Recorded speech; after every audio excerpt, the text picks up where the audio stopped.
Сохранение исторических поселений стало главной темой круглого стола в правительстве Северной Осетии. Он прошел в преддверии Международного дня памятников. Сейчас в России формируется новый список исторических поселений. В него уже вошло более 40 населенных пунктов, но среди них нет ни одного из Северной Осетии. Историки возмутились. Под напором общественности защитников памятников приняли решение сохранить действующий памятник, действующий список, в который входили и наши исторические поселения, и в том числе город Владикавказ, утвержденный в 1990 году.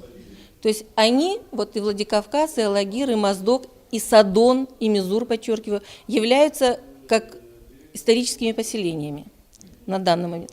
Но Министерство культуры России просит перерегистрировать их. Власти республики предложат Министерству культуры России включить в список еще порядка 2 десятков населенных пунктов Северной Осетии. Участники разговора подчеркнули, они ценны как для республики, так и для всей страны в целом. Именно поэтому их охране и развитию надо уделить особое внимание. Все чаще встречаются факты застройки культурных памятников в центр Владикавказа и Моздока, селении Даллак-Ком. В последние недели особенно актуальна проблема крепости в Дзивгисе. Рядом с историческим памятником строится дача. Она закрывает обзор и затрудняет подъезды к крепости. Было предписано демонтировать это строение и ограду, забор, и привести в первоначальное состояние земельный участок. Этот срок был дан до 15 марта. 16-го наши сотрудники выехали на место, составили акт. Дело в том, что предписание не было выполнено, поэтому мы подготовили документы, и сейчас мы представили их в Алагирский районный суд, а они там на рассмотрении. Помимо защиты самих памятников, необходимо уделить особое внимание и сохранению среды вокруг них, отмечают специалисты.